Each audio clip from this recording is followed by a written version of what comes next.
ठीक जंगल के बाहर एक छोटा सा घर था जहाँ रामू अपने 3 बेटों के साथ रहता था।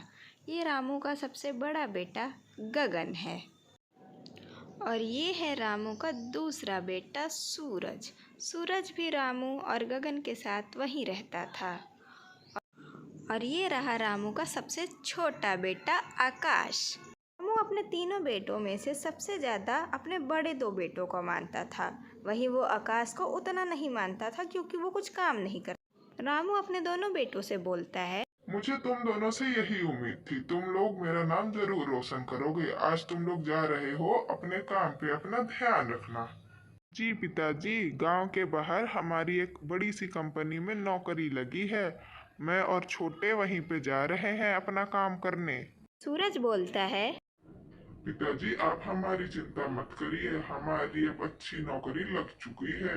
अब आप इसको अपने निकम्मे बेटे को देखिए, ये पता नहीं आपके सर पे कब तक रहेगा। रामू बोलता है, अच्छा चलो चलो, अब बहुत हो गई बातें, इसके बारे में बाद में कभी बात करेंगे, अभी तुम लोग जाओ। रामू आकाश से कहता है, तू भी अब कोई काम ढूंढा कर, कब तक मेरे सर पे ऐसे ही बोझ बन के रहेगा तू? अपने दोनों भाइयों से तो कुछ सीख ले। रामू इतना बोलता है और वहाँ से जाने लगता है। आकाश को ये उसकी बात सुन के बहुत बुरा लगता है और वो एकदम उदास मन से खड़ा हो जाता है। अगले दिन रामू चुपचाप बैठा रहता है, तभी वहाँ पर आकाश आता है और उसे चाय पकड़ाते हुए बोलता है, पिताजी पास के गांव में मेरी एक नौकरी लग गई है, उन्होंने मुझे कल बुलाया है, वो आप बोलो तो मैं चला जाऊं?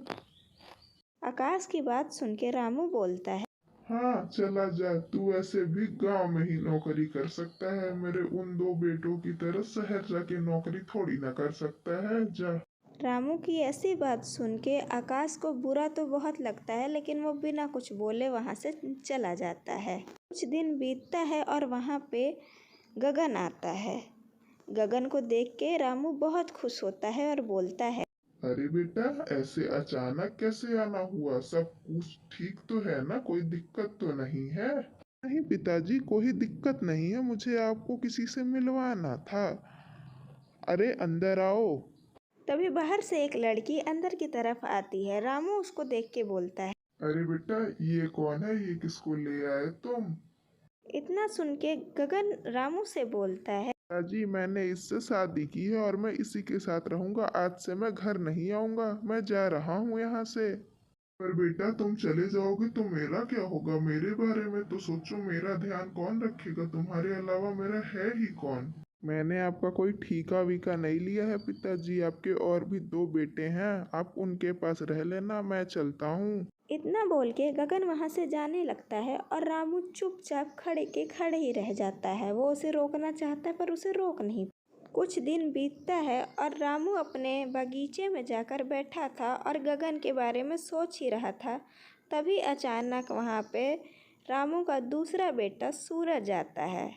रामू सूरज को देखकर बोलता है, अच्छा हुआ बेटा जो तू आ गया, तेरे बड़े भाई ने तो मेरा साथ छोड़ दिया, अब तू ही है मेरा सहारा। सूरज बोलता है, पिताजी दरअसल वो मुझे आपसे कुछ बताना था, भैया ने जो किया वो तो बहुत गलत किया उन्होंने, पर मुझे आपको किसी से मिलवाना है। तभी वहाँ पर एक लड़की आती है और सूरज के पास आकर खड़ी हो जाती। सूरज बोलता है, जी मैंने इससे शादी की है और आज से मैं इसी के घर पे रहूंगा, ये अपने माँ बाप की इकलौती लड़की है, इसीलिए। सूरज लड़की को इशारा करता है कि तुम चलो मैं आता हूँ। रामू बोलता है, बेटा पहले गगन ने ऐसा किया, अब तू तो कम से कम ऐसा मत कर। सूरज बोलता है, पिताजी जब भैया आपके साथ नहीं रह सकते तो मैं भी नहीं रह सकता, मैंने भी कोई आपका ठीका नहीं लिया है जो मैं आपके साथ रहूं। ना बोल के सूरज वहाँ से जाने लगता है और रामू बहुत ही उदास मन से उसे देखता रहता है। रामू को भरोसा नहीं था कि उसके दोनों बेटे उसके साथ ऐसा करेंगे। इधर आकाश अपने काम से वापस आ ही रहा होता है और गौरी उसका बेसब्री से इंतजार कर रही थी। गौरी आकाश को बताती है, गांव से मेरी सहेली की चिट्ठी आई थी। वो बता रही थी कि दोनों भैया ने पिताजी का साथ छोड़ दिया है और पिताजी बहुत ज़्यादा बीमार हैं। आकाश इतना सुनते ही बोलता है, तुम अपना सामान बांधो, हम कल सुबह ही निकलेंगे।